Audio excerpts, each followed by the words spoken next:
Okay, இன்றைக்கு வந்து நம்ம பகவத்கீதை அத்தியாயம் 14 கடைசியாவது ஸ்லோகத்தில் நம்ம இருக்கிறோம். கடைசி ஸ்லோகம் 14.27. ஓகேங்களா? அப்போ வந்து இன்றைக்கி வந்து கிருஷ்ணர் நம்மளுக்காக என்னென்னு சொல்கிறாரு அதை பற்றி நம்ம பார்க்கலாம். ஓகேங்களா? ஹரே கிருஷ்ணா.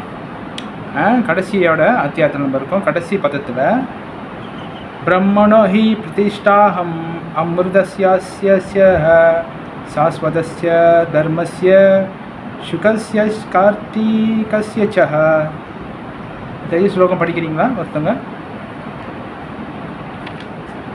ஸ்லோகம் படிக்க மாதேஜி படிக்கிறீங்களா? Hare Krishna.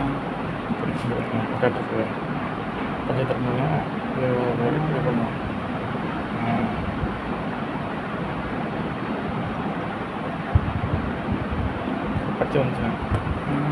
Okay okay okay Mataji, ரொம்ப நன்றி மாதாஜி. ஓகே, மொழிபெயர்ப்பு.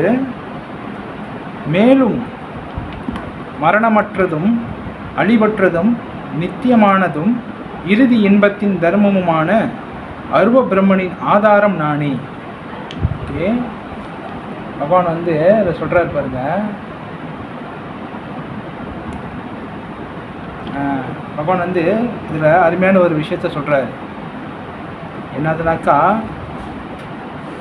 இந்த முக்குணத்தோட கடைசியோட பதத்தில் இருக்கும். அப்போ வந்து அர்ஜுனன் இதுக்கு முன்னாடி கேட்ட கேள்விகள் எல்லாத்துக்கும் வந்து இந்த இடத்துல பதில் சொல்கிறாரு. யார்? கிருஷ்ணர் சொல்கிறார்.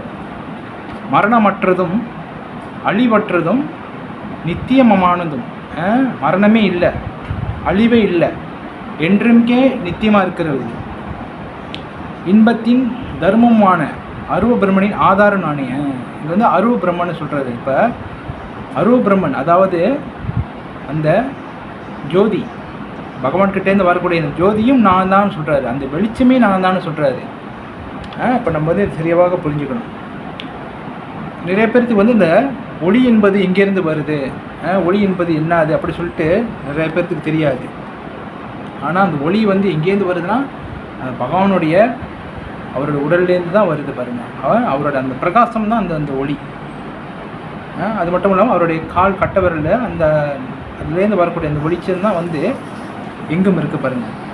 இது வந்து நிறைய பேருக்கு தெரியாது. அப்போ சில பிரபுபாதர் வந்து போப்பட்டில் அருமையாக விளக்குறாரு. போப்பட்டில் அருமையான விளக்கங்கள்லாம் பிரபுபாதர் கொடுத்துருக்கிறாரு. அப்போ நம்ம ஒன்று ஒன்றாக பார்க்கலாம் என்னென்ன சில பிரபுபாதர் விளக்குறாரு அப்படின்ட்டு. ஓகேங்களா? அப்போ இங்கே சொல்கிறாரு பாருங்கள், மரணமின்மை அறிவின்மை நித்தியம் இன்பம் ஆகியவை பிரம்மனின் சுரூபமாகும். அதாவது பிரம்மனை இங்கே என்ன குறிக்கிறாங்க? சாக்ஷாத் ஸ்ரீ கிருஷ்ணரை குறிக்கிறாங்க. ஓகேங்களா? பகவானுக்கு வந்து மரணம் இல்லை, அழிவு இல்லை, என்றைக்கும் நித்தியமாக இருப்பவர், என்றைக்குமே வந்து இன்பமாக இருக்கிறவர். யார்? கிருஷ்ணர். இதெல்லாம் தான் வந்து கிருஷ்ணருடைய ரூபம். அதனால தான் வந்து இங்கே பிரம்மனுடைய சுரூபம்னு சொல்கிறாங்க. பிரம்மன்னா இங்கே வந்து கிருஷ்ணரை குறிக்கிறாரு. பரமசத்தியத்தை பற்றிய திவ்ய உணர்வின் ஆரம்பம் பிரம்மன். இப்போ பகவானை வந்து 3 விதமாக புரிஞ்சுக்கலான்னு சொல்கிறாரு சில பிரபுபாதர். முத வந்து எப்படி புரிஞ்சுக்குவாங்க? பிரம்மன், அருவ பிரம்மன், ஜோதி வழியாக புரிஞ்சுக்குவாங்க. 2ஆம் நிலை பரமாத்மா, பகவான் வந்து பரமாத்மாவாக புரிஞ்சுக்குவாங்க.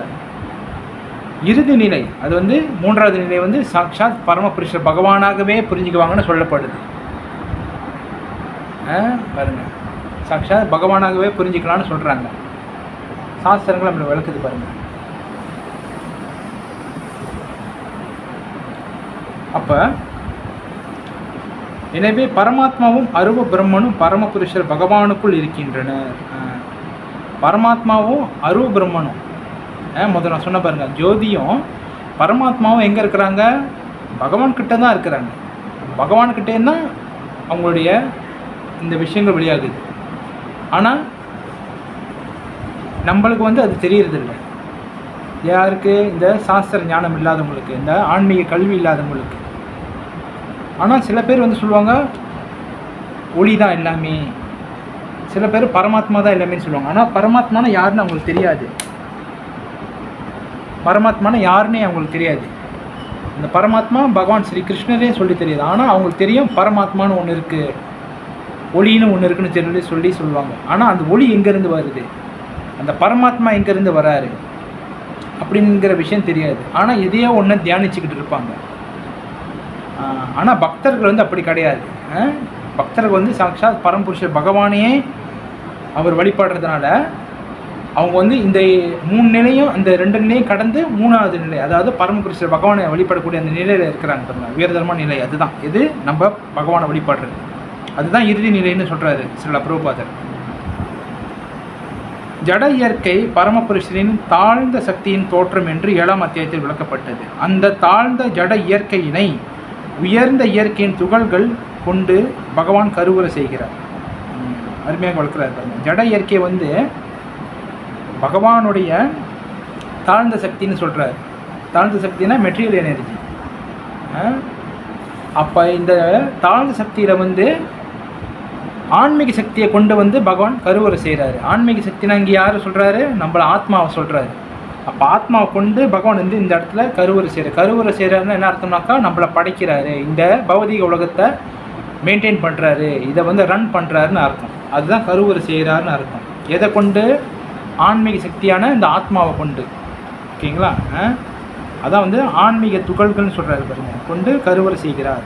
ஜட இயற்கையில் ஆன்மீகத்தின் ஸ்பரிசம் அதுவே.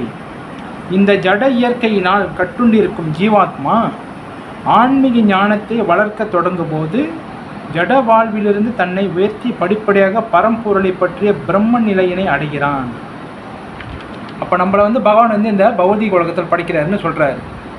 பௌதிக உலகத்தில் படிச்சிட்டோன்னே நம்ம வந்து படிப்படியாக முன்னேறி, அதாவது வழிபாடு சொல்கிறாரு பாருங்கள். வழிபாடில் இருந்து இப்போ நம்ம வந்து உதாரணத்துக்கு வந்து அம்மன் கோயில், இந்த முருகர் கோயில், விநாயகர் கோயிலுக்கு இதெல்லாம் போகிறோம் பாருங்கள். ஆரம்பத்தில் எல்லாம் அப்படியே தான் வந்தோம் பாருங்கள்.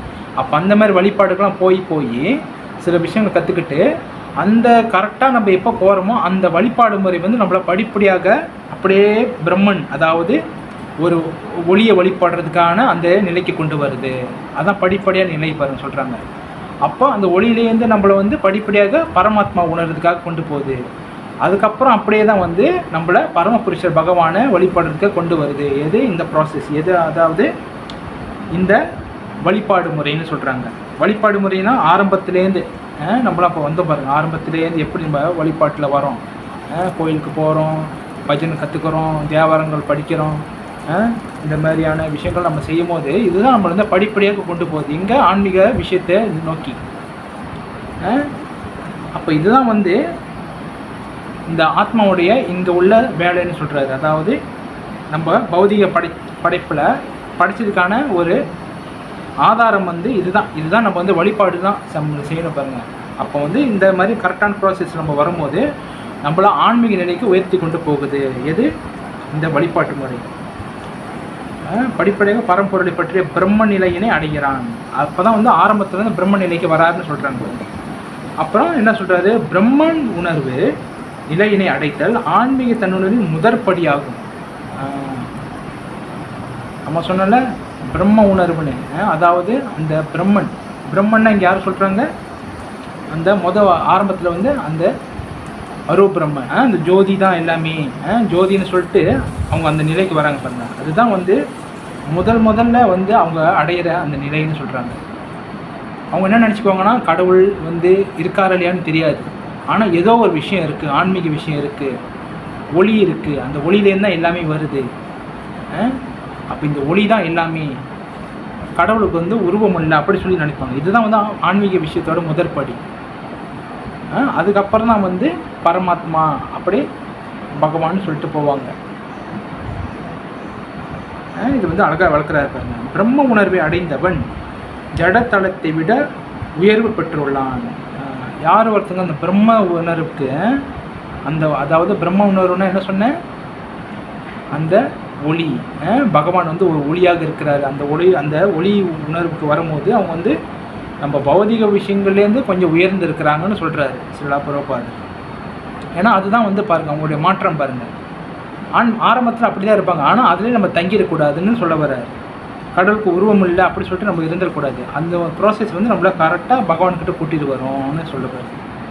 இருப்பினும் பிரம்ம உணர்வினால் அவன் உண்மையான பக்குவ நிலையினை அடைவதில்லை. எங்கள் அருமையாக சொல்கிறாரு பாருங்க. பிரம்ம உணர்வுனால நம்ம கரெக்டான பக்குவ நிலைக்கு வர்றதில்லை. பக்குவ நிலைன்னா எப்படி? நம்ம வந்து கரெக்டான அந்த ஆன்மீக ப்ராசஸ்க்கு நம்ம வருதில்லைன்னு சொல்கிறாரு. ஏன்னாக்கா நம்மளுக்கு வந்து கரெக்டான நாலேஜ் கிடைக்காது, நம்ம வந்து ஒரு இடத்துல நின்றுவோம். புரியுதா இல்லைங்களா? அப்போ அந்த ஒளி எங்கேருந்து வருது, அதை தேடி போகும்போது தான் வந்து நம்ம பகவானை பிடிக்க முடியும், பகவானை அடைய முடியும். அப்போ இதுக்கெல்லாம் நம்மளுக்கு யார் உதவி செய்வாங்க? குரு வைஷ்ணவா, சாது குரு வைஷ்ணவா. சாது குரு வைஷ்ணவா சாஸ்திராலாம் இருக்குங்களா, பகவத்கீதை பாகவதம், ஒரு ஆன்மீக விஷயத்தை தெரிஞ்சுக்கிறதுக்காக நம்ம குருவை நாடுறோம் பாருங்கள். ஒரு யார் சாதுவை நாடுறோம். இந்த மாதிரி சாது குரு வைஷ்ணவா இவங்களாம் தான் நம்மளுக்கு வந்து உதவி செய்வாங்க. எப்படி நம்ம வந்து பகவான் தெரிஞ்சுக்கிறது, கிருஷ்ண உணவுனா என்னது, இஸ்கான்னா என்னது, கிருஷ்ண பக்தினா என்னது, பகவத்கீதைனா என்ன, அதை நம்ம ஏன் படிக்கணும். அப்போ இதெல்லாம் தான் வந்து நம்மளுக்கு ஆச்சாரியர்கள், குரு, சாது இவங்களும் நம்மளுக்கு விளக்குறாங்க பாருங்கள். அவன் விரும்பினால் தொடர்ந்து பிரம்மன் நிலையில் இருந்து பின்னர் படிப்படியாக பரமாத்மா உணர்வையும் பரமபுருஷர் பகவானை பற்றி முழு உணர்வையும் அடைய முடியும். யார்? அந்த பிரம்மன் உணர்வில் இருக்கிறவங்க, அந்த ஜோதி தான் எல்லாமே சொல்லிட்டு இருக்கிறவங்க. அவங்க நினச்சாங்கன்னா முடியும்னு சொல்கிறாரு. என்ன முடியும்? அவங்க வந்து படிப்படியாக வந்து பரமாத்மாவை தியானித்து அதுக்கப்புறம் வந்து பரமபுருஷர் பகவான் சாக்ஷாத் ஸ்ரீ கிருஷ்ணர் வழிபாட்டுக்கு வர முடியும் அப்படின்னு சொல்கிறாங்க. கொஞ்ச நேரம், ஒரு நிமிஷம்.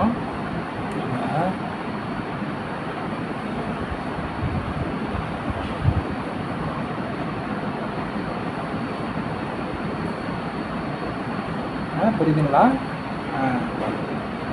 அவங்க வந்து படிப்படியாக முன்னேறி பகவான் நிலைக்கு வர முடியும், பகவானை உணர்ற அந்த நிலைக்கு வர முடியும்.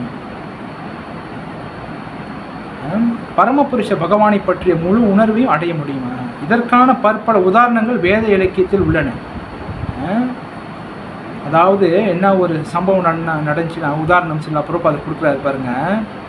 பரம்பொருளை பற்றிய அருவ பிரம்ம கருத்தில் நிலை பெற்றிருந்த 4 குமாரர்கள் பின்னர் படிப்படியாக பக்தி தொண்டில் தளத்திற்கு உயர்ந்தனர்.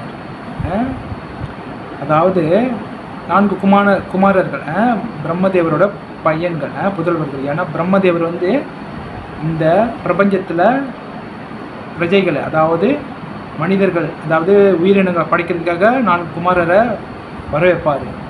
அவங்க வந்து என்ன சொல்லுவாங்கனாக்கா, அவங்க பிரம்மதேவர் அவங்கள படைத்தோன்னே, இல்லை நாங்கள் வந்து படைப்பில் நாங்கள் செய்ய மாட்டோம், நாங்கள் வந்து பிரம்மச்சாரியாக இருக்க போகிறோம், நாங்கள் வந்து கல்யாணம் பண்ண மாட்டோம், நாங்கள் வந்து பிரம்மத்தை நோக்கி போகிறோம், பிரம்மவாதிகளாக இருக்க போகிறோம் அப்படி சொல்லிட்டு அவங்க போகிறாங்க. அவங்க வந்து கடவுள் வந்து பிரம்மம் அப்படி சொல்லிட்டு அந்த மாதிரி டைப்பில் அவங்க போகிறாங்க பாருங்கள். அப்போ வந்து அவங்க வந்து அந்த அப்படியே சஞ்சரிச்சுட்டு வராங்க பாருங்கள். அதை சஞ்சரிக்கிறது என்ன அர்த்தம்? அவங்க அப்படியே தியானிச்சுக்கிட்டு அப்படியே அந்த ஒரு இடமா அப்படியே போவாங்களாம். போகும்போது ஒரு சமயம் எங்கே வராங்க? வைகுண்டத்துக்கிட்ட வராங்க. வைகுண்டத்துக்கிட்ட வரும்போது அவங்க வந்து நாராயணர் தரிசிக்கிறதுக்காக அவங்க வந்து வராங்க பாருங்கள். அப்போ தான் ஃபஸ்ட் டைமாக பார்க்குறாங்க. நாராயணரை வழிபடுறதுக்காக வந்தப்போ ஜெய விஜயன் அவங்கள விடலை. அந்த கதை வந்து அது வேறு, அது வந்து அவங்க வேறு டைம் கூட்டு போவோம். இது வந்து அவங்க வந்து பகவான் தரிசிக்கிறதுக்காக வராங்க பாருங்கள். அப்போ சாக்ஷாத் லக்ஷ்மி நாராயணரை பார்த்தோன்னே அவங்களுடைய போட்டிருந்த அந்த துளசி மாலை, அந்த பூ இதெல்லாம் முகர்ந்தோன்னே அப்போ தான் வந்து உணர்றாங்க பகவானுக்கு உருவம் இருக்குது, சாக்ஷாத் பரம்பொருளே இவர் தான், கிருஷ்ணர் தான் இவர் சொல்லிட்டு அப்போ தான் வந்து அவங்க பகவானை முழுமையாக ஏற்றுக்கிறாங்க பாருங்கள். பரமபுருஷர் பகவான் ஸ்ரீ கிருஷ்ணர் தான், அவருக்கு உருவம் இருக்குது, உருவம் இல்லைன்னு கிடையாதுன்னு சொல்லிட்டு அப்போ தான் அவங்க ஏற்றுக்கிறாங்க. ஏற்றுக்கிட்டு அவங்க என்ன செய்கிறாங்க? உடனே பக்தி தொண்டு ஆரம்பிக்கிறாங்க. யார்? அந்த சனத்குமாரர், பிரம்மாவோட புதல்வர். அப்போ இதுதான் வந்து முக்கியமான விஷயம் பாருங்கள். ஏன்னாக்கா அவங்களாம் மிகப்பெரிய பிரம்மாவோட பிள்ளைகளை பார்த்துங்க. அவங்களாம் என்ன மாதிரியான அந்த சாஸ்திர ஞானமெல்லாம் உள்ளவங்க. ஆனால் அவங்களே அப்படி இருந்து பகவானே பார்த்த உடனே அந்த பகவானுடைய அந்த துளசி முருந்தனோன்னு அவங்க பாருங்கள் பகவானுக்கு உருவம் இருக்குன்னு சொல்லிட்டு ஏற்றுக்கிட்டாங்க பாருங்கள். அப்போ உருவம் இல்லைன்னு நம்ம எதுவுமே சொல்ல முடியாது. ஏன்னாக்கா நாஸ்திகை பேசுகிறவங்க வந்து இருக்கிறாங்க. எங்கே இருக்கிறாங்க? எல்லா இடத்துலையும். ஆனால் முக்கியமாக பார்த்திங்கன்னா தமிழர்கள், நம்மளுடைய இந்து இதில் தான் வந்து முக்கியமாக இந்த நாஸ்திகம் பரவுது இதெல்லாம் வந்து இங்கே தான் செய்கிறாங்க. எப்படி வந்து பகவானுக்கு உருவம் இல்லாமல் இருக்கும்? எப்படி பகவான் ஒரு படைத்தவருக்கு எப்படி உருவம் இல்லாமல் இருக்கும்? சில பேர்லாம் வந்து சொல்லுவாங்க, உங்கள் மதத்தில் வந்து உருவம் இல்லை, எங்கள் மதத்தில் வந்து உருவம் இருக்குது அந்த மாதிரிலாம் சொல்லி இது பண்ணுவோம். ஆனால் பகவானுக்கு வந்து உருவம் இருக்குது, இதை நம்ம ஏற்றுக்கணும். ஏன்னாக்கா ஒவ்வொரு பொருளும் இங்கே பகவானால் படைக்கப்பட்டிருக்க பாருங்க. அப்போ படைக்கப்பட்ட பொருள்களுக்கே உருவம் இருக்கும்போது அதை படைத்தவருக்கு உருவம் இருக்குமா இல்லையா? ரைட்டா இல்லைங்களா? இது நம்ம தெரிஞ்சுக்கணும். அதான் சொல்கிறாரு பாருங்க. ஏன்னாக்கா அதான் நம்ம சொன்னது. ஏன்னாக்கா பரம்பொருள் என்பவர் சாக்ஷாத் பகவான் ஸ்ரீ கிருஷ்ணர். அவர் தான் எல்லாத்துக்குமே ஆதாரம். அவர் தான் வந்து எல்லாத்துக்குமே முடிவு. அவர் தான் எல்லாத்துக்குமே காரண கர்த்தாவே அவர் தான், பகவான் ஸ்ரீ கிருஷ்ணர் தான். அப்போ அவரோட பற்றி நம்ம பேசும்பொழுது நம்ம வந்து ஆன்மீகத்தில் நம்ம முன்னேறுவோம். இந்த மாதிரி விஷயங்கள் நம்ம தெரிஞ்சிக்க முடியும்னு சாஸ்திரங்கள் கூறுது பாருங்க. அப்போ தொடர்ந்து வந்து பிரபுபாதர் என்ன விளக்குறாருனாக்கா, அருவ பிரம்ம கருத்தினை தாண்டி தன்னை உயர்ந்து கொள்ள இயலாதவன் வீழ்ச்சி அடைவதற்கான அபாயம் உள்ளது. அருவ பிரம்ம கருத்தினை தாண்டி தன்னை உயர்த்தி கொள்ள இயலாதவன் வீழ்ச்சி அடைவான். அதாவது முதல் ஆரம்பத்தில் சொன்ன பாருங்க, அந்த அருவ பிரம்மத்திலே இருந்து அவங்க வந்து தன்னை உயர்த்திக்காமல் அந்த கடவுளுக்கு உருவம் இல்லை, ஜோதி தான் எல்லாமே அப்படி சொல்லி இருக்கிறவங்க அவங்க வந்து கொஞ்ச நாள் தான் இருப்பாங்க தவிர்த்து அதுக்கப்புறம் அவங்க அந்த இதை விட்டுட்டு வெளியாகிடுவாங்க. அவங்களுக்கு வந்து ரொம்ப நாள் வந்து அதிலே இருக்க முடியாது. ஏன்னாக்கா அவங்க வந்து ஒரு இடத்துல தங்கிட்டாங்க பாருங்கள், அதுக்கு மேலே அவங்க போக முடியாது. புரியுதுங்களா? அவங்க வந்து பகவான் நோக்கி வர முடியாது. அதனால் மறுபடியும் பிறப்பு மறுபடியும் இறப்பு இந்த மாதிரி இந்த சுழற்சியிலேயே இந்த பௌதிக உலகத்தில் சுற்றிக்கு இருப்பாங்க. புனரப்பி மரணம் புனரப்பி ஜனனம் இந்த மாதிரியான விஷயங்களே மாட்டிக்கிட்டே இருக்கிறாங்க. அப்போ வந்து அவங்கள உயர்த்தி கொண்டு பகவான் பக்தியில் வர முடியாது. ஏன்னாக்கா அவங்களுக்கு தான் பகவான் யாருன்னு தெரியலையே. பகவான் யாருன்னு தெரிஞ்சால் தான் அவங்க இந்த கிருஷ்ண உணர்வுக்கு வர முடியும். பகவான் யாருன்னே தெரியாமல் வெறும் இந்த பிரம்மத்திலே இருந்துக்கிட்டு ஜோதி தான் எல்லாமே சொல்லி இருந்துக்கிட்டு அவங்களால வந்து இந்த விஷயங்களே மாட்டிக்கிட்டு தான் இருக்க முடியும். புரியுதுங்களா? அப்போ அருவ பிரம்ம நிலைக்கு வரும் உயர்வு பெற்றாலும் அதிலிருந்து முன்னேற்றம் பெறாமல் பரமபுருஷரை பற்றி அறிவின்றி இருந்தால் அவனது புத்தி முழுமையாக தெளிவு பெறவில்லை என்று ஸ்ரீமத் பாகவதத்தில் கூறப்பட்டுள்ளது.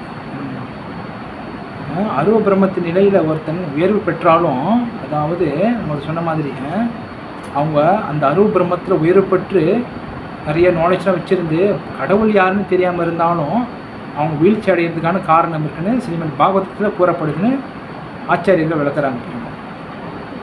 எனக்கா எல்லா நாலேஜ் இருக்குது, ஆனால் உனக்கு பகவான் யாருன்னு தெரியலையே, பகவான் பக்தி என்னன்னு தெரியலையே, கிருஷ்ண பக்தின்னு என்னன்னு தெரியலையே. ஏன்னா கிருஷ்ண பக்திகளை வந்தால் தான் நம்ம ஆன்மீக லோகத்துக்கு போக முடியும். புரியுதா இல்லைங்களா? ஏன்னா அவர் தான் வந்து சாட்சாத் பரம்பொருள். பகவானை பற்றி தெரிஞ்சிக்காமல் நம்ம வந்து எந்த ஒரு விஷயத்தையும் சொந்தமாக நம்ம கற்பனை பண்ணி நம்ம செய்ய முடியாது பாருங்க. எனவே பிரம்மன் நிலைக்கு உயர்வு பெற்றாலும் இறைவனின் பக்தி தொண்டில் ஈடுபடாவிடில் வீழ்ச்சி அடையும் வாய்ப்பு உள்ளது. நம்ம வந்து பக்தி தொண்டு செய்யலைன்னா நம்ம வந்து வீழ்ச்சி அடைஞ்சிடும். என்ன தான் பிரம்ம நிலையில் இருந்தாலும். பிரம்ம நிலைனா என்னது? பரமாத்மா ஜோதி இந்த நிலையிலே இருந்துக்கிட்டுருந்தான். ஆனால் பரமாத்மா யாருன்னு நம்மளுக்கு தெரியணும். தெரியாமல் இருந்துச்சுன்னா அது நம்ம ஒன்றுமே சொல்ல முடியாது. ஏன்னா பரமாத்மா யாருன்னே தெரியாமல் தியானிச்சுக்கிருந்தோம்னா அப்போ எதை தான் தியானிக்கிறீங்கன்னு உங்களுக்கே தெரியாது. அப்போ அதுதான் வந்து இந்த கிருஷ்ண பக்தி வந்து யார் கடவுள், யார் நம்ம வழிபடணும், நம்ம இறந்த பிறகு எங்கே போக போகிறோம், இருக்கும் பொழுது நம்ம எப்படி இருக்கணும், இதெல்லாம் நம்மளுக்கு வந்து கற்றுக் கொடுக்குறாங்க பாருங்க. பகவான் வழிபாட்டில் வந்து இதெல்லாம் இருக்கு. வேத மொழியில் இதுவும் கூறப்பட்டுள்ளது. அதாவது அசோவைஷரஹம் சேவாயம் லப்தவான் திதி பவதி. ரஷங்களின் இருப்பிடமான முழுமுதல் கடவுள் கிருஷ்ணரை ஒருவன் புரிந்து கொள்ளும்போது உண்மையிலேயே அவன் தெய்வீக ஆனந்தமுடையவனாக ஆகின்றான். இங்கே ரஷங்கள்னு சொல்கிறாங்க பாருங்க. ரஷங்கள்னால் வந்து அன்பு பரிமாற்றம். பகவானுக்கும் நம்மளுக்கும் என்னென்ன அன்பு பரிமாற்றம் அதை நம்ம உணரும் போது, அதை நம்ம புரிஞ்சு கொள்ளும் போது நம்ம வந்து முழுமுதல் கடவுள் கிருஷ்ணரை புரிஞ்சுக்கிறோம், பகவானை நம்ம தெரிஞ்சுக்கிறோம். ஏன்னா பகவானுக்கும் நம்மளுக்கும் என்னென்ன உறவு, நம்மளுக்கு வந்து காதலரான உறவா, நம்மளுக்கு வந்து ஒரு பெற்றோரான உறவா, நம்மளுக்கு வந்து குழந்தையான உறவா, நம்மளுக்கு வந்து சேவகனாக உறவா, இந்த மாதிரியான விஷயங்கள்லாம் நம்ம தெரிஞ்சிக்க முடியும். எப்போ இந்த பக்தி பாதையில் வரும்போது கிருஷ்ண பக்தி இயக்கத்துக்கு வந்து நம்ம இதெல்லாம் செய்யும் பொழுது தான். அதனால தான் வந்து ரஷங்கள்னு சொல்கிறாங்க. ரஷங்கள்லாம் வந்து பகவானுக்கு அன்பு பரிமாற்றம் செலுத்துவதுன்னு அர்த்தம். உண்மையிலேயே அவன் தெய்வீக ஆனந்தமுடையவனாக ஆகிறான். எப்போ தெய்வீக ஆனந்தமுடையவனாக ஆகிறாங்க? இந்த கிருஷ்ண பக்தியில் அவங்க அந்த நான் பகவானுக்கு எந்த வகையில் சேவை செய்யக்கூடியவன் அந்த ரசங்களை அவங்க உணரும் பொழுது. தைத்திரிய உபனிஷத்தில் 2.7.1 அதில் சொல்லப்படுது, 6 வைபவங்களும் பரமபுருஷரிடம் முழுமையாக உள்ளன. பக்தன் அவரை அணுகும்போது அந்த 6 வைபவங்களின் பரிமாற்றம் நடைபெறும். 6 வைபவங்கள் பகவான்கிட்ட இருக்கு. பூரணமான அறிவு, பூரணமான துறவு, பூரணமான பலம், பூரணமான ஞானம், பூரணமான செல்வம், இந்த மாதிரியாக 6 விஷயங்கள் வந்து பகவான்கிட்ட எப்பயுமே பூரணமாக இருக்குது. ஏன்னாக்கா அதனால தான் வந்து அவரை பரமபுருஷர் பகவான் சொல்கிறாங்க. எப்பயுமே பரிபூர்ணமானவர், பரிபூர்ணான்னு சொல்லுவாங்க. பரிபூர்ணானா எல்லாத்துலேயும் அவர் தான் பூரணமானவர். அப்போ இந்த மாதிரி வைபவங்கள் வந்து பகவான்கிட்ட எப்பயுமே நிலைத்திருக்கு பாருங்க. அப்போ இங்கே அடுத்த வரியில் சொல்கிறாரு பாருங்க சில பிரபுபாதர் என்ன சொல்கிறாருனாக்கா, அவர் என்ன சொல்கிறாருனாக்கா, அடுத்து பக்தன் அவரை அணுகும்போது அந்த 6 வைபவங்களின் பரிமாற்றம் நடைபெறும். இது எப்படி புரிஞ்சுக்கிறதுனாக்கா, நம்ம வந்து பகவான் பக்தியில் வரும் பொழுது இப்போ நம்ம வந்து செல்வம் இல்லாமல் இருக்கலாம், காசு பணம் இல்லாமல் இருக்கலாம். ஆனால் கிருஷ்ண பக்தி நம்ம விடாமல் செஞ்சோம்னாக்கா பகவானுடைய கருணையினாலையும் அவருடைய கடாட்சத்தினாலையும் அவருடைய திவ்யமான கருணையினாலையும் நம்மளுக்கு வந்து பகவான் கருணையால் நம்மளுக்கு வந்து காசு வந்து சேரும், ஞானம் வந்து சேரும், அறிவு வந்து சேரும், இதெல்லாம் வரும், பலம் வரும், ஆரோக்கியம் வரும். எனக்கா பகவான் வந்து பூரணமானவர் நம்ம சொன்ன மாதிரி. அப்போ அவருடைய கிருஷ்ண பக்தியில் நம்ம அந்த பக்தியில் நம்ம செயல்படும் பொழுது இந்த மாதிரியான விஷயங்கள் வந்து நம்மளுக்கு எல்லாமே சகலமும் வந்து சேரும். நம்ம வந்து எதுக்கு கவலைப்பட தேவையில்லை, புரியுதுங்களா? அதனால தான் வந்து அந்த 6 வைபவங்கள் வந்து பகவான்கிட்ட பூர்ணமாக இருக்குது. ஒரு உதாரணம் கொடுக்குறாரு சில பிரபுபாதர். என்ன உதாரணம் கொடுக்குறாருனாக்கா, மன்னனின் சேவகன் ஏறக்குறைய மன்னனுக்கு சமமான இன்பத்தை அனுபவிக்கின்றான். எனவே நித்திய இன்பம், அழிவற்ற இன்பம், நித்திய வாழ்வு ஆகியவை பக்தி தொண்டுடன் கூடவே வருகின்றன. ஒரு மன்னர் இருக்கிறாருனாக்கா அந்த மன்னருக்கு சேவை செய்யக்கூடிய சேவலாளிகளாக இருப்பாங்களே.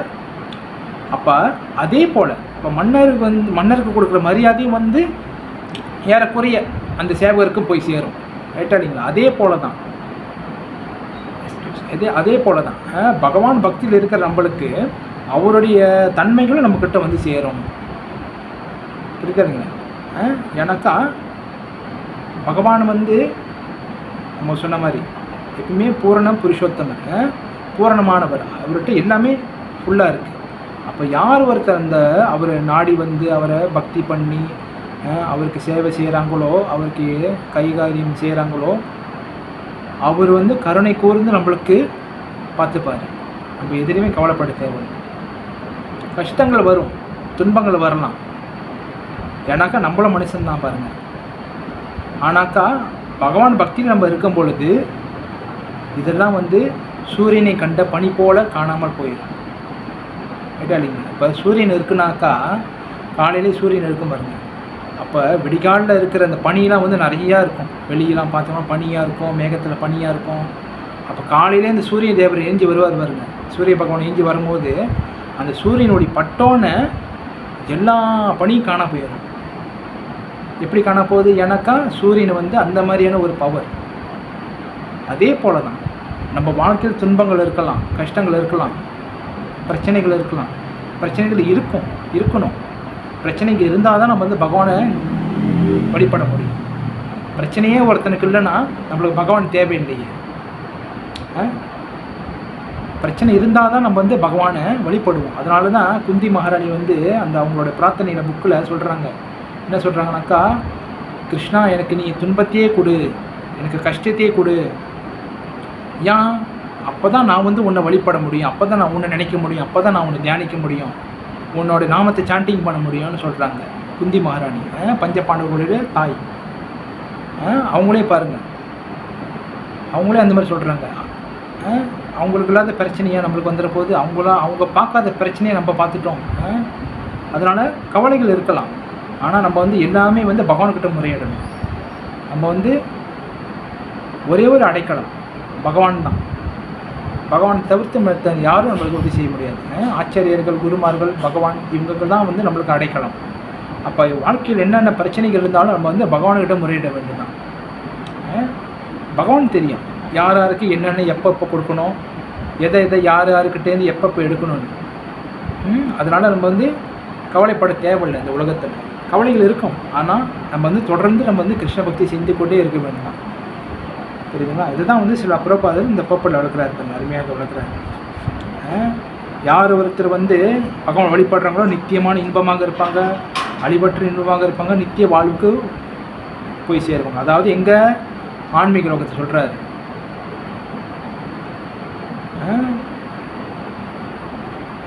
ஆகியவை பக்தி தொண்டரை புரியுது. இதனால் பிரம்ம உணர்வு நித்தியமும் அல்லது அழிவற்ற தன்மை ஆகிய பக்தி தொண்டில் உள்ளடங்கியுள்ளது. பக்தி தொண்டில் ஈடுபட்டிருப்பவன் இயற்கை இவற்றை ஏற்கனவே பெற்றுள்ளான். யார் ஒருத்தர் பக்தி தொண்டில் இருக்கிறாங்களோ அவங்களுக்கு இயற்கையாகவே சொன்ன மாதிரியான விஷயங்கள், நித்தியமான இன்பம், அழிவற்ற இன்பம், நித்திய வாழ்வு, இதெல்லாமே கிடச்சிரும்னு சொல்கிறாரு. யாருக்கு? இந்த கிருஷ்ண பக்தியில் இருக்கிறவங்களுக்கு. பாருங்கள் எவ்வளோ அருமையாக வளர்க்குறாரு பாருங்க சில பிரபாத். நம்ம வந்து கஷ்டமாக நினச்சிக்கிறோம், கஷ்டம் கிடையாது, கஷ்டங்கள் இருக்குது. ஆனால் நம்ம வந்து அவருடைய பர்பட்டை சில பிரபாதோட பர்பட்டை கரெக்டாக படிச்சுக்கிட்டே வந்தோம்னா அவர் என்ன தான் விஷயங்கள் பர்பட்டில் பாருங்கள் கரெக்டாக எடுத்துகிட்டு வருவார் பாருங்கள் சில பிரபாதர். அவர் எங்கேருந்தால் கொண்டு வந்தாலும் கரெக்டாக வந்து அந்த கிருஷ்ண பக்தியில் கொண்டு வந்து நம்மளுக்கு கொடுப்பார். ஈஸி வே அதுதான். நீ ரொம்ப கஷ்டப்பட வேணாம் சொல்லுவார். கிருஷ்ணரும் ஆரம்பத்தில் விளக்கம் இருப்பாருங்க அர்ஜுனனுக்கு, இந்த தியான முறையை நீ செய்யணும். அதாவது தன்னை உணர்றதுக்காக. நம்ம ஏற்கனவே படிச்சிருப்போம் பாருங்கள், இதுக்கு முந்தைய அத்தியாயங்கள்லாம் 6வது அத்தியாயம் சாப்டர், 7வது சாப்டர், 5 இதெல்லாம் படிச்சிருப்போம் பாருங்கள். அப்போ ஆரம்பத்தில் வந்து அர்ஜுனனுக்கு அந்த நாலேஜை கொடுக்கறதுக்காக கிருஷ்ணர் வந்து பல வகையில் வந்து அவர் கூட்டிகிட்டு வருவார். ஏன்னாக்கா அர்ஜுனன் வந்து சொல்லுவார், என்னால் இது செய்ய முடியாது, நான் வந்து என்னுடைய சொந்தக்காரங்களை எப்படி சாவடிக்க முடியும், என்னுடைய பார்ட்னர் நான் எப்படி சாவடிக்க முடியும், என்னால் இது முடியாது, அது செய்ய முடியாதுன்னு நிறையா விஷயங்கள் சொல்லுவார். யார்? அர்ஜுனன். அப்போ கிருஷ்ணர் அவருக்கு ஏற்ற மாதிரியான, சரி நீ இதை செய், இந்த தியானம் செய், நீ வந்து தர்ப்பப்புள்ள போட்டு உட்காரு, நீ வந்து இந்த மாதிரியான கண்ணை மூடி தியானம் பண்ணு, இப்படிலாம் சொல்லிட்டு வருவார். படிப்படியாக கூட்டிகிட்டு வர்றாரு பாருங்க அவரை. அப்போ கூட்டிகிட்டு வந்தோடனே கடைசியாக அந்த 11வது அத்தியாயம் விஸ்வரூபத்தை பார்த்தோன்னே அனதி போயிடுவார். அப்போ முடிவு பண்ணுறாரு, பரமபுருஷர் நீங்கள் தானா? அப்போ அவர் வந்து அப்போ தான் உணர்றாரு பாருங்க, பார்த்தோன்னே பகவானே நீங்கள் தானா, உங்கள் கூட நான் கூட்டாளி மாரி பழகிருக்கிறேனே, உங்கள் முதுகில் கால் வச்சு எச்சிருக்கனே. எனக்கா தேர் ஓட்டும் போது கிருஷ்ணர் தேர் ஓட்டுவார் பாருங்க அர்ஜுனனுக்கு. அப்போ வந்து அர்ஜுனன் தான் வந்து மேலே உட்காந்துருப்பார். அப்போ இப்படி போ அப்படி போனால் எப்படி சொல்கிறது? அப்போ வந்து முதுகில் வந்து அமுத்துவாராம், காலை வச்சு இந்த சைடு போனால் லெஃப்ட் சைடு அமுத்துவார், ரைட் போனால் ரைட் சைடு முதுகில் அமுத்துவார் அர்ஜுனன். அவர் நினச்சி பார்க்குற, இந்த மாதிரிலாம் நான் அவனை செஞ்சுருக்கேனே கிருஷ்ணா, நீயா கடவுள்னு சொல்லிட்டு அந்த விஸ்வரூபத்தை பார்த்தோன்னு உணர்றாரு பாருங்க. அப்போ அதுதான், அப்போ தான் அவர் உணர்றாரு, பகவான் கிருஷ்ணர் நீங்கள் தான் சொல்லிட்டு. அப்போயே ஏற்றுக்கிறாரு பாருங்கள் இந்த கிருஷ்ண பக்தியை. அப்போ அதுதான் வந்து குறிப்பிடுறாரு பாருங்கள். பக்தி தொழில் ஈடுபட்டிருப்பவங்க இயற்கையாகவே பெற்றுள்ளலாம். அப்புறம் அடுத்தது என்ன விளக்குறாருனாக்கா சில பிரபாதர், இயற்கையில் பிரம்மனாக இருப்பினும் உயிர்வாழி ஜட உலகின் மீது ஆதிக்கம் செலுத்த விரும்புவதால் வீழ்ச்சி அடைகிறான். இயற்கையில் பிரம்மனாக இருப்பினும், அதாவது பிரம்மன் வந்து நான் இயற்கை சொல்லியிருக்கேன், பிரம்மன் வந்து பல விஷயத்துக்கு ஒப்பிடுவாங்க. ஒன்று வந்து பகவானை குறிப்பிடுவாங்க பிரம்மன்னு சொல்லி, ஒன்று வந்து பிரம்மதேவரும் குறிப்பிடுவாங்க, ஒன்று வந்து ஆத்மாவையும் பிரம்மன்னு சொல்லி குறிப்பிடுவாங்க. அப்போ இங்கே வந்து இந்த பிரம்மன் வந்து ஆத்மாவை குறிப்பிட்றாங்க. ஆத்மா வந்து ஜட உலகின் மீது ஆதிக்கம் செலுத்த விரும்பும் போது அவன் வந்து வீழ்ச்சி அடைகிறான். ஏன்னாக்கா ஆத்மா வந்து ஆன்மீகமானது, ஆன்மீக ஆத்மா பகவானுடைய சக்தி. அப்போ வந்து அந்த ஆத்மா பௌதிக உலகத்துக்கு வரும்பொழுது இந்த பௌதிக உலகத்தை அடக்கி ஆடணும், அதாவது இங்கே அனுபவிக்கணும், இங்கே வந்து என்ஜாய் பண்ணணும் அப்படி சொல்லிட்டு வரும்போது அவன் இந்த ஆத்மா வந்து வீழ்ச்சி அடையுது. என்ன தான் முயற்சி பண்ணி என்ன தான் என்னென்னமோ கட்டிடங்கள் என்னமோ செஞ்சாலும் அது வந்து முடிவு இருக்குது அந்த விஷயத்துக்கு. ஏன்னாக்கா அது பௌதிகமான விஷயம் தானே. நம்ம என்ன தான் உயர்ந்த கோபுரங்கள் கட்டிடங்கள் கட்டினாலும் அதெல்லாம் ஒரு நாள் அழிஞ்சு தான் போக போகுது இந்த உலகத்தில். கேட்டா இல்லைங்களா? இந்த கலியுகம் வரைக்குமா இந்த எல்லாம் கோபுரம் இருக்க போகுது? இல்லையே. அந்த காலங்கள் மாறுத, இயற்கை சூழல் மாறுது, அப்போ எல்லாமே நடக்கும். அதனால் உயிர்வாளி வந்து இந்த உலகத்தை வந்து அனுபவிக்கணும் அப்படி சொல்லிட்டு நினைக்கும் போது அவன் வந்து வீழ்ச்சி அடைகிறான்னு சொல்லப்படுது. அவனது சுரூப நிலையில் அவன் ஜட இயற்கையின் குணங்களுக்கு அப்பாற்பட்டவன். உண்மையாக பார்க்க போனால் அந்த ஆத்மா வந்து சுரூப நிலை வந்து குணத்துக்கு அப்பாற்பட்டது. அது வந்து அந்த ஆத்மாவுக்கு தெரியல. அவன் ஜட இயற்கையின் குணங்களுக்கு அப்பாற்பட்டவன். ஆனால் ஜட இயற்கையுடனான தொடர்பு அவனை சத்வ ரஜோ தமோ ஆகிய பல்வேறு குணங்களில் பந்தப்படுத்திக்கிறது.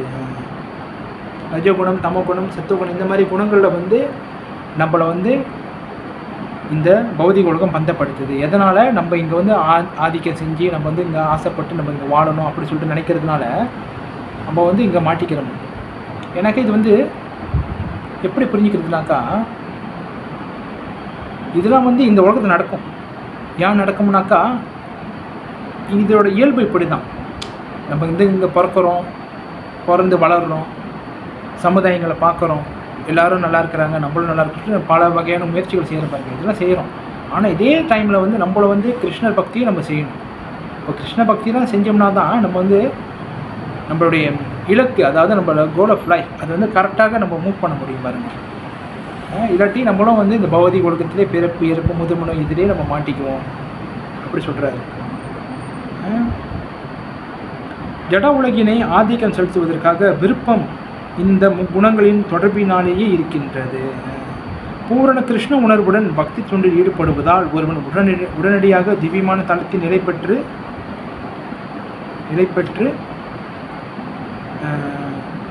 பூரண கிருஷ்ண உணர்வுடன் பக்தி தொண்டில் ஈடுபடுவதால் ஒருவன் உடனடியாக திவ்யமான தளத்தில் நிலை பெறுகிறான். ஜட இயற்கையை ஆளும் அவனது சட்ட விரோதமான விருப்பம் நீக்கப்பட்டு விடுகிறது. பூரணமான கிருஷ்ண உணர்வு நம்ம வர்றதுனால நம்ம வந்து உடனடியாகவே நம்ம வந்து இந்த பௌதிக செயல் மேலே நம்ம ஆசையை நம்ம குறைஞ்சிருதுன்னு சொல்கிறாரு. எனக்கா நம்ம வந்து இந்த கிருஷ்ண பக்தியில் இருக்கிறதுனால நம்ம வந்து அவர் சொல்கிறாரு பாருங்கள், சட்டவிரோதமான விருப்பம் நீக்கப்பட்டு விடுகிறது. சட்டவிரோதமான என்ன அர்த்தம்? கிருஷ்ண பக்திக்கு எதிரான நம்ம செயல்களை நம்ம செய்ய மாட்டோம். ஆட்டோமேட்டிக்காக அதெல்லாம் நம்ம செய்யாமல் ஒன்லி கிருஷ்ண பக்தியில் தான் நம்ம இருப்போம்னு சொல்கிறாரு பாருங்கள். எனவே பக்தி தொண்டை உணர்வதற்கு பரிந்துரைக்கப்படும் 9 முறைகளை சிரவணம், கீர்த்தனம் மற்றும் ஸ்மரணத்துடன் தொடங்கும் வழிமுறையினை பக்தர்களின் சங்கத்தில் பயிற்சி செய்ய வேண்டும். எஸ், அந்த 9 டைப்ஸ் ஆஃப் டிவோஷனல் இது இருக்குல்ல, அதை நம்ம வந்து பயிற்சி பண்ணணும். சிரவணம், கீர்த்தனம், ஸ்மரணம், பாத சேவனம், அர்ச்சனம், வந்தனம், சக்கியம், ஆத்ம நிவேதனம், இந்த மாதிரியான 9 முறைகள்லாம் இருக்குது. அப்போ இதெல்லாம் வந்து நம்ம பக்தர்களோடு சேர்ந்து நம்ம செய்யணும். அவங்களோட பக்தர் டிவோட்டி அசோசியேஷன் இருந்தால் தான் நம்ம இதெல்லாம் செய்ய முடியும்னு சொல்கிறாரு. பயிற்சி செய்யணும். எதுவுமே வந்து உடனே கிடைச்சிருது, எல்லாமே பயிற்சி செய்யணும்னு சொல்கிறாரு. இத்தகைய சங்கத்தினாலும் ஆன்மீக குருவின் தாக்கத்தினாலும் படிப்படியாக ஆதிக்கம் செலுத்துவதற்கான ஜட ஆசை விளக்கப்பட்டு இறைவனின் திவ்யமான அன்பு தொண்டில் ஒருவன் உறுதியாக நிலை பெறுகிறான். இந்த மாதிரியான டிவோட்டி அசோசியேஷனால் இப்போ நம்மளாம் வந்திருக்கோம் பாருங்கள், ஒன்று கூடி இருக்கோம் பாருங்கள். இந்த மாதிரி நம்ம டிஸ்கஸ் பண்ணும்போது நம்மளுடைய எண்ணங்கள் வந்து தூய்மையாக்க நம்ம வந்து பௌதிக ஆசையெல்லாம் இல்லாமல் நம்ம வந்து ஆன்மீகத்தில் நம்ம முன்னேற முடியும். அது சொல்கிறாரு. இறைவனின் திவ்யமான அன்பு தொண்டில் ஒருவன் உறுதியாக நிலை பெறுகிறான். இறைவனோட அன்பு தொண்டுனா லவ்விங் சர்வீஸ். கிருஷ்ணருக்கு நம்ம எப்படி இன்னும் நல்லா சேவை செய்கிறது, என்ன மாதிரி சேவை செய்கிறது, இதெல்லாம் இந்த மாதிரி விஷயங்கள் நம்ம தெரிஞ்சுக்கலாம் அப்படின்னு சொல்கிறாரு. இந்த முறை இவ்வத்தியாயத்தின் 22ஆம் பதத்திலிருந்து இறுதி பதம் வரை அறிவுறுத்தப்பட்டுள்ளது. இறைவனுக்கு பக்தி தொண்டு செய்வது மிகவும் எளிமையானது. ஒருவன் எப்போதும் இறைவனுடைய கைங்கரியத்தில் ஈடுபட வேண்டும். விக்கிரகத்திற்கு படைக்கப்பட்ட பிரசாதத்தினை முன்ன வேண்டும். இறைவனின் தாமரை திருவடிகளில் சமர்ப்பிக்கப்பட்ட மலர்களை நுகர வேண்டும். பகவான் தனது தெய்வீக லீலைகளை நடத்திய அருளிய இடங்களை காண வேண்டும். இறைவனின் பல்வேறு செயல்களையும் தனது பக்தர்களுடனான அவரது அன்பு பரிமாற்றம் பற்றிய படிக்க வேண்டும்.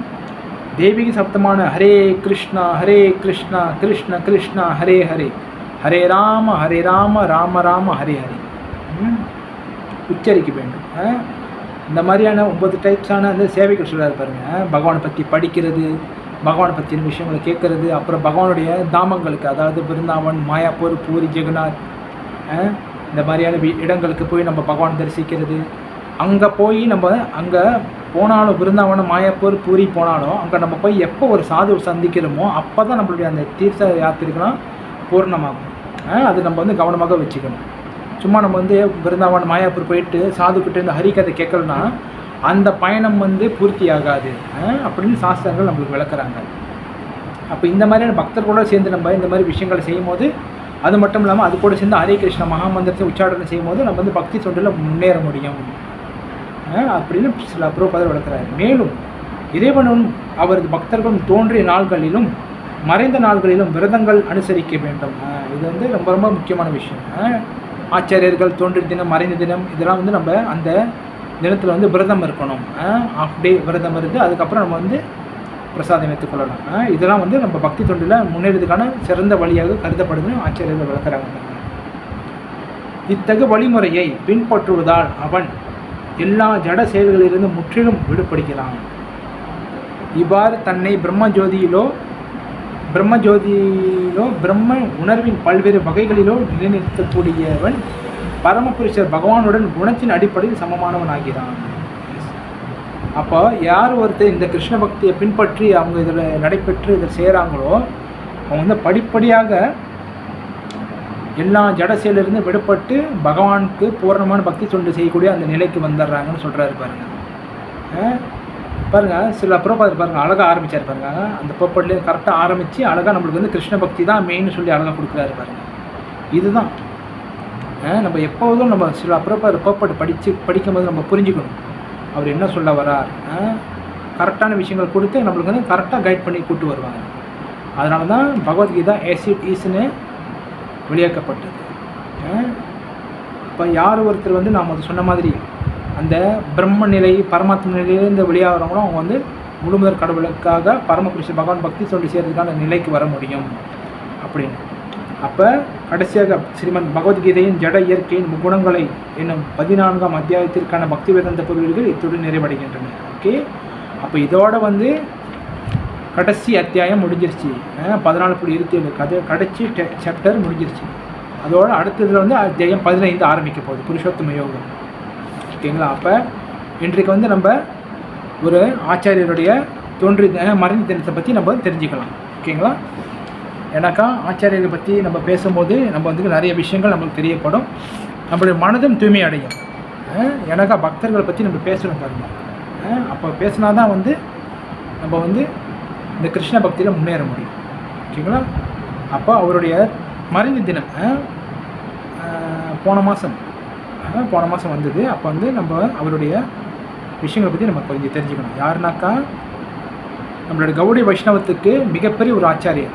நிறையா சைத்தன்ய மகாபிரபுக்கு நிறையா விஷயங்கள் செஞ்சுருக்கிறாரு. அவர் கூட வந்து சைத்தன்ய மகாபிரபு கூட நிறையா சேவைகள் செஞ்சுருக்கிறாரு இந்த கிருஷ்ண பக்திக்காக. அவர் தான் யாருனாக்கா சில ரகுநாத தாஸ் கோஸ்வாமி. அவரை பற்றி நம்ம தெரிஞ்சுக்கலாம் சில விஷயங்கள். ஓகே, அப்போ சில ரகுநாத தாஸ் கோஸ்வாமி வந்து 1428ஆம் ஆண்டு சகாப்த சுக்லி மாவட்டத்தின் ஒரு ஸ்ரீ கிருஷ்ணபூர் கிராமத்தில் பிறக்கிறாரு. ஸ்ரீ கிருஷ்ணபூர்னு சொல்லி அப்போ ஊர் இருந்திருக்கு அந்த காலத்தில் 1428ஆம் ஆண்டில். அங்கே வந்து பணக்காரரான ஒரு ஃபேமிலியில் பிறக்கிறாரு பாருங்க. அவங்க அப்பா வந்து கோவர்தன மஹூதர். அவருடைய தாய் மாமா பேர் வந்து ஹிரண்ய மஹூதா. அவங்க வந்து ரொம்ப பணக்கார ஃபேமிலியில் பிறந்திருக்கிறாரு.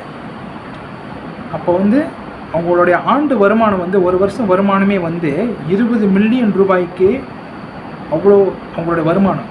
எனக்கு அந்த மாதிரியான செல்வாக்கு படைத்தவங்க இந்த ரகுநாதாஸ் கோஸ்வாமியோட ஃபேமிலிஸ்.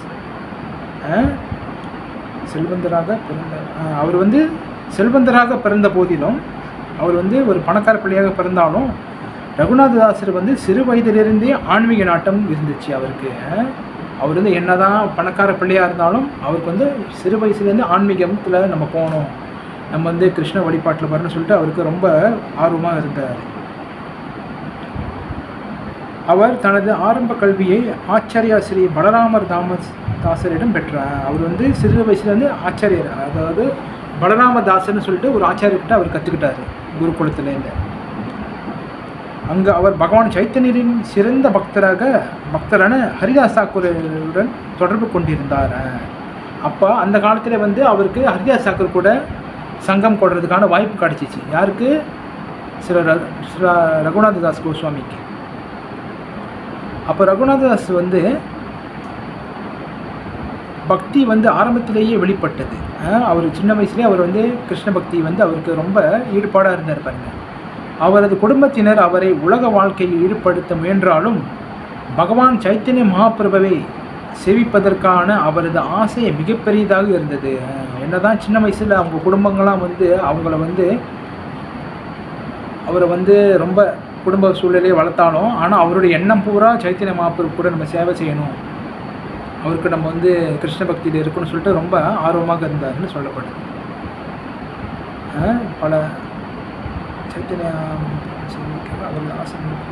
பல முயற்சிகளுக்கு பிறகு அவர் இறுதியாக தனது குடும்பத்தினர் அவரை தக்க வைத்து கொள்ள மேற்கொண்ட முயற்சிகளில் இருந்து தப்பித்து பூரியில் உள்ள மகாபிரபுவுடன் சேர ஓடினார். அவர் வந்து அந்த அவங்களுடைய குடும்பத்திலேருந்து எப்படியாச்சும் வெளியாகி அவர் வந்து மகாபிரபு கூட சேர்றதுக்காக பூரிக்கு போகிறாரு, பூரி தாமத்துக்கு போகிறார். அன்றிலிருந்து அவரது வாழ்க்கை தீவிர துறவு மற்றும் பக்தியால் குறிக்கப்பட்டது. அப்போலேருந்தே வந்து அவருடைய பக்தி ஆரம்பமாகிடுச்சு சொல்கிறாங்க. மேலும் அவர் பகவான் சைத்தன்யருக்கும் பின்னர் கௌடிய வைஷ்ணவ போதனைகளின் நோக்கத்திற்கும் தன்னை முழுமையாக அர்ப்பணித்து கொண்டார். அப்போலேருந்தே வந்து அவர் கிருஷ்ண பக்திக்கும் கௌடிய வைஷ்ணவத்துக்கும் வந்து நிறையா விஷயங்களில் செய்கிறதுக்காக அவர் வந்து தன்னை அர்ப்பணிச்சிட்டாருன்னு சொல்கிறாரு.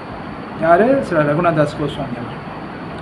அப்போ ரகுநாததாஸ் கோஸ்வாமியின் வாழ்க்கை வரலாறு வந்து தீவிரமான துறவற வாழ்க்கையை வாழ்வதற்கான அவரது அசைக்க முடியாத பக்திக்கும் உறுதிக்கும் ஒரு சான்றாகும். ரகுநாதாஸ் கோஸ்வாமி வந்து அவர் தன்னுடைய வாழ்க்கையை வந்து இந்த கிருஷ்ண பக்திக்காகவே அவர் வந்து தியாகம் செஞ்சுருக்கிறார். துறவரம்னா வந்து எல்லாத்தையும் துறந்து அவர் வந்து எளிமையாக வாழ்க்கையை வாழ்ந்து உயர்ந்த சிந்தனையிலிருந்து சாஸ்திரங்கள் எழுதி அந்த மாதிரியாக தன் வாழ்க்கையை வந்து கிருஷ்ண பக்திக்காகவே வந்து சைத்தன்ய மகாபிரபுக்காகவும் கிருஷ்ணருக்காகவும் ராதாராணிக்காகவுமே அவர் வந்து தன் வாழ்க்கையை அர்ப்பணிச்சிருக்கிறாரு. அசைக்க முடியாத பக்திக்கு உறுதியாக இருந்தது. பகவான் சைத்தன்யர் மறைந்த பிறகு பகவான் சைத்தன்யர் வந்து அவர் பகவான் ஆன்மீகலோகம் சென்ற பிறகு அவர் பிருந்தாவனத்திற்கு குடிபெயர்ந்தார். அங்கு அவர் தனது மீதமுள்ள ஆண்டுகளை ராதா குண்ட கரையில் பஜனை பக்தி தியானம் செய்து கழித்தார். அதுக்கப்புறம் வந்து அவர் பிருந்தாவனத்துக்கு வந்து அங்கே வந்து சாஸ்திரங்கள் எழுதுறதாகவும் பஜனை பண்ணுறது அந்த மாதிரியான விஷயங்கள் வந்து ராதா குண்டத்திலேயே அங்கே ஒரு குடிசை அமைச்சு அந்த மாதிரி அவர் வந்து செய்கிறார். அவர் மிகுந்த துறவற வாழ்க்கையை வாழ்ந்தார். குறைஞ்சபட்சம் ஒருவேளை உணவு மட்டுமே சாப்பிட்டு ராதா மற்றும் கிருஷ்ணரின் புனித நாமங்களை மற்றும் லீலைகளில் மூழ்கி தனது நாட்களை கழித்தார். அவர் வந்து கொஞ்சமாக ஒரு நாள் ஒரு வேளை அந்த மாதிரி சாப்பிட்டு எப்பயுமே வந்து ராதா கிருஷ்ணன் நினைச்சிக்கிட்டு அவங்களுடைய பஜனைகள் புனித நாமத்தை பாடிக்கிட்டு அப்படியே தன் வாழ்க்கையை அர்ப்பணிச்சிருக்கிறார். அந்த மாதிரியான பிறகு சில ரகுநாதாஸ் கோஸ்வாமியின் போதனைகள் தூய பக்தி மற்றும் துறவை மையமாக கொண்டவை. அவருடைய போதனைகள்லாம் வந்து தூய பக்தி துறவரம், நம்ம எப்படி கிருஷ்ண பக்தியில் நம்ம முன்னேற்றம் அடைகிறது, எப்படி பற்றற்ற தன்மை வளர்த்துக்கிறது, எப்படி கிருஷ்ண உணர்வில் முயற்சி பண்ணி நம்ம வந்து ராதாகிருஷ்ணரை அடையிறது, இந்த மாதிரியான போதனைகளை வந்து ரகுநாதாஸ் கோஸ்வாமி நம்மளுக்கு கொடுத்துருக்கிறாருன்னு சொல்கிறாங்க. ஒரு பக்தன் எவ்வாறு பௌதிக உலகில் இருந்து விலகி ராதாகிருஷ்ணரின் சேவையில் முழுமையாக கவனம் செலுத்த முடியும் என்பதை அவரது வாழ்க்கை எடுத்து காட்டுகிறது. அவர் வாழ்க்கை வந்து எப்படி நம்ம கிருஷ்ண பக்தியில் நம்ம வாழணும்னு சொல்லிட்டு, எப்படி கிருஷ்ண பக்தியில் நம்ம முன்னேறணும்னு சொல்லிட்டு அவர் எடுத்துக்காட்டாக இருந்திருக்கிறார். யார்? ஸ்ரீ ரகுநாதாஸ் கோஸ்வாமி. அவரது போதனைகளின் முக்கிய அம்சங்களில் ஒன்று வைராக்கியம், அதாவது துறவு என்று கருத்தாகும். அதை அவர் தனது தீவிர தவங்கள் மூலம் நிரூபித்தார். அவர் வந்து தன் வாழ்க்கையில் வந்து அந்த மாதிரியாக நிரூபித்து காட்டியிருக்கிறார். துறவரம்னா வந்து சொன்ன மாதிரியான நம்ம வந்து கிருஷ்ண பக்தியிலேருந்து இந்த பற்றுதெல்லாம் விட்டு, பௌதிக பற்றுதெல்லாம் விட்டு எப்படி கிருஷ்ண உணர்வுக்கு நம்ம முன்னேறதுன்னு அந்த மாதிரி சில ரகுநாதாஸ் கோஸ்வாமி வாழ்ந்து காட்டியிருக்கிறாரு நம்மளுக்காக. பிறகு வந்து ரகுநாதாஸ் கோஸ்வாமியின்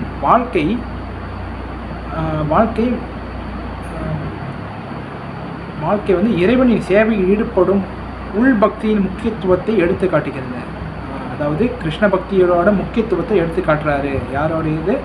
ரகுநாதாஸ் கோஸ்வாமியோட வாழ்க்கையை வந்து உண்மையான துறவு என்பது பொருள் உடைமைகளை விட்டு கொடுப்பது மட்டுமல்ல, ஒருவரின் முழு இருப்பையும் இறைவனிடம் ஒப்படைப்பது ஆகும் என்பதை அவர் போதனைகள் நிரூபிக்கின்றன. துறவரம்னா அதை சொன்ன மாதிரியான பொருளை விடுறது, அதாவது வீடெல்லாம் விட்டுட்டு காட்டுக்கு போகிறது, குடும்பம் இதெல்லாம் விட்டுட்டு காட்டுக்கு போகிறது அப்படின்னு கிடையாது. துறவரம் என்பது முழுமையாக இதுக்கு அப்பாற்பட்ட விஷயம். அதாவது அந்த எதுவுமே இல்லைனாலும் கிருஷ்ணருக்காக இருக்கிறது, அந்த மாதிரியான பக்தி செய்யக்கூடிய அந்த தன்மையில் வருதுன்னு ரகுநாதாஸ் கோஸ்வாமி வாழ்ந்து காட்டியிருக்கிறார். ஒருவரின் முழு இருப்பையும் இறைவனின் ஒப்படைப்பது ஆகும் என்பது அவரது போதனையில் நிரூபிக்கிறார். அவர் ராதா குண்டத்தின் கரையில் நிலையான குடியிருப்பு இல்லாமல் பெரும்பாலும் ஒரு மரத்திலிருந்து இன்னொரு மரத்திற்கு சென்று உலக வசதிகளிலிருந்து முழுமையான பற்றின்மையை காட்டினார். அவர் வந்து ராதா குண்டத்துக்கிட்ட இருந்தாலும் அவர் வந்து ஒரு இடத்துல இருக்க மாட்டாராம். ஒரு மரத்துக்கிட்டே இன்னொரு மரம் அந்த மாதிரியாகவே மாறி கொண்டு அவர் வந்து தன்னுடைய வாழ்க்கையை வாழ்ந்திருக்கிறார். ஏன்னாக்கா அந்த மாதிரியான துறவரம் மேற்கொண்டிருக்காரு பாருங்க. அப்போ பகவான் சைத்தன்யர் அவர் வந்து அப்போ வந்து ஒரு கோவர்தன மலையிலிருந்து வந்த ஒரு புனித கல்லான கோவர்தன ஷீலாவை வந்து அவருக்கு கொடுத்துருக்கிறாரு சைத்தன்ய மகாபிரபு வழிபாட்டிற்காக. இது பகவானின் பார்வையில் ரகுநாதரின் உயர்ந்த நிலையை குறிக்கிறது. சில ரகுநாதரின் கோவர்தன ஷீலா வழிபாடு விரிவான சடங்குகளை விட எளிமையாக மற்றும் நேர்மையான பக்தி எவ்வளவு முக்கியமானது என்பதற்கான ஆழமான பாடமாகும். இப்போ அதாவது ரகுநாதாசர் கோஸ்வாமியோட அவர் அந்த சைத்தன்ய மகாபிரபு கொடுத்த அந்த கோவர்தன ஷீலாவை வந்து அவர் எப்படி வந்து எளிமையாக இருந்தாலும் அதை வந்து எப்படி உயர்தரமாக நினச்சி வழிபட்டு வராரு. அந்த மாதிரியான எனக்கா அதாவது அந்த ஷீலா என்பது வந்து அது வந்து சாட்சாத் பகவான். அது வந்து அவர் வந்து ஏழ்மையாக இருந்தாலும் அதை வந்து பகவானுக்காக வழிபட்டு அதை கரெக்டாக பாதுகாத்துக்கிட்டு வராருன்னு சொல்கிறாங்க. அவரது வழிபாடு ஒரு உடல் ரீதியான செயலாகவும் இறைவனுடன் ஆழமான உணர்ச்சி மற்றும் ஆன்மீக தொடர்பாகவும் இருந்தது. அவருடைய வழிபாடு வந்து ரொம்ப வந்து கிருஷ்ண பக்தியாகவே இருந்துச்சுன்னு சொல்கிறாங்க, ஆன்மீக தொடர்பாகவே இருந்ததுன்னு சொல்கிறாங்க. பிறகு சில ரகுநாதாஸ் கோஸ்வாமியின் மறைவு நாள் சிந்தனை உத்வேகம் மற்றும் பக்திக்கு மீண்டும் அர்ப்பணிப்புக்கான நேரமாகும். அதாவது என்ன சொல்கிறாங்கனாக்கா அவருடைய மறைந்த நாளில் வந்து நம்ம அவரை நினச்சி பார்க்கணும். எப்படி தீவிர துறவு, ஸ்ரீமதி ராதாராணியின் மீதான அசைக்க முடியாத பக்தி மற்றும் கௌடி வைஷ்ணவ மதத்திற்கு அவர் அளித்த ஆழ்ந்த பங்களிப்பு, இதெல்லாம் வந்து நம்ம நினச்சி பார்க்கணும். அதாவது ராதாகிருஷ்ண வழிபாட்டுக்காக அவர் வந்து என்னென்ன மேற்கொண்டிருக்கிறாரு, நம்மளுக்கான விஷயங்களை எவ்வளோ சாஸ்திரங்கள் எழுதியிருக்கிறாரு, இந்த கிருஷ்ண பக்திக்காக எவ்வளோ விஷயங்கள் செஞ்சுருக்கிறாரு, இதெல்லாம் நம்ம வந்து நினச்சி பார்க்கணும். அது மட்டும் இல்லாமல் சில ரகுநாதாஸ் கோஸ்வாமி வந்து வாழ்க்கை வரலாறு இந்த ஜட உலகின் பற்றுதலிலிருந்து விடுபட்டு இறைவனின் சேவைக்கு முழுமையாக அர்ப்பணிக்கப்பட்ட வாழ்க்கை எவ்வாறு வாழ முடியும் என்பதற்கு ஒரு பிரச்சாரமாக எடுத்துக்காட்டு. அவருடைய வாழ்க்கையை வந்து நம்மளுக்கெல்லாம் வந்து ஒரு எடுத்துக்காட்டாக இருக்குதுன்னு சொல்கிறாரு பாருங்க. இந்த கிருஷ்ண பக்தி நம்ம எப்படி வாழணும், எப்படி இருக்கணும், இந்த கிருஷ்ண பக்தி நம்ம பக்தோடு சேர்ந்து இருந்து ஒற்றுமையாக இருந்து நம்ம செஞ்சோம்னாக்கா நம்ம வந்து ஆன்மீக லோகத்தை அடைய முடியும்னு சொல்லி அவருடைய வாழ்க்கை வந்து எடுத்துக்காட்டாக இருக்குது. இந்த புனித நாளை நாம் நினைவு கூறும் வேளையில் ரகுநாததாஸ் கோஸ்வாமியின் போதனைகளை நினைவு கூறுவோம்.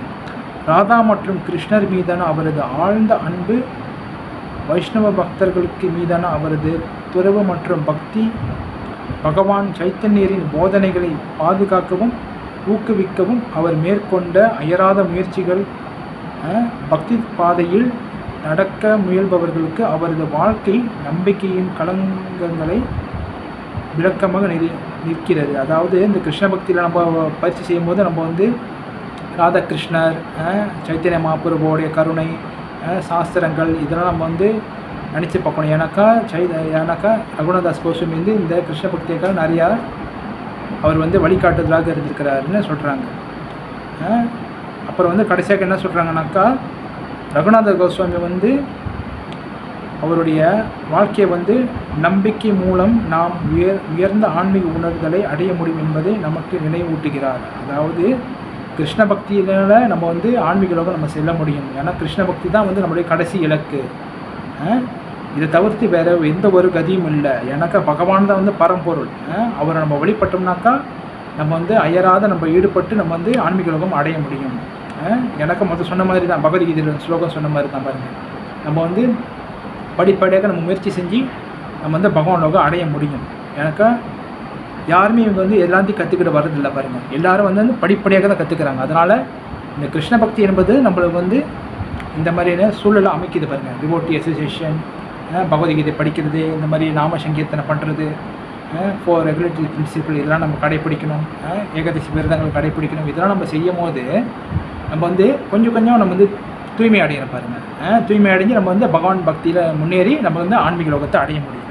ஓகேங்களா? அப்போ இன்றைக்குள்ள ஸ்லோகத்தில் நம்ம என்ன கற்றுக்கிட்டோம்னாக்கா, கடைசி ஸ்லோகத்தில் மரணமற்றதும் அழிவற்றதும் நித்தியமமானதும் இறுதி இன்பத்தின் தர்மமுமான அருவ பிரம்மன் ஆதாரம் நானே. அதாவது யார் சொல்கிறாரு? கிருஷ்ணரை சொல்கிறாரு. எல்லாத்துக்கும் ஆதாரம் நான் தான்.